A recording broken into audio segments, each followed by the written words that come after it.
বয়সের ভার আসলেই যে সবকিছু জানবে, সবকিছু যা পারবে, সবকিছু দেখবে, সব বিষয়ে সে অভিজ্ঞ থাকবে এমন কোনো কথা না।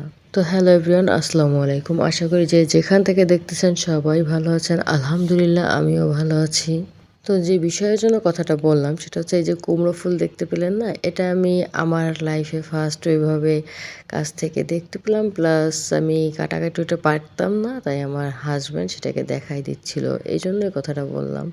যাই হোক, রান্নার বিষয়টা সেটা সমস্যা হয় নাই, কারণ বা একই টাইপেরই তো প্রায়। তারপরও মার কাছ থেকে শুনে নিয়েছিলাম যে কীভাবে এটা করে। এইভাবেই আর কি ডিম দিয়ে ভাজিটা করলাম। তো ভাজিটা করার পরে এটার স্বাদ যে এতটাই দারুণ হয়েছে। আমি ২টা ডিম দিয়ে করছিলাম, যে আমাকে বলছিল যে ২টা ডিম দিয়ে ভাজি করবা।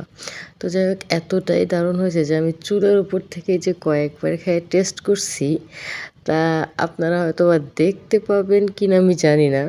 হয়তোবা দেখতে পেতে পারেন, আমার এই মুহূর্তে মনে নেই। আমি যখন ভিডিওটা বলতে চলে চলে আয়। তো দেখেন, আমি এই যে অলরেডি একবার ট্রাই করছি, দেখি যে না, খুব টেস্ট হয়েছে। আরও ২ থেকে ৩ বার নিছি। ভিডিওতে এখানেই বিদায় নিচ্ছি। সবাই ভালো থাকবেন, সুস্থ থাকবেন। আল্লাহ হাফেজ।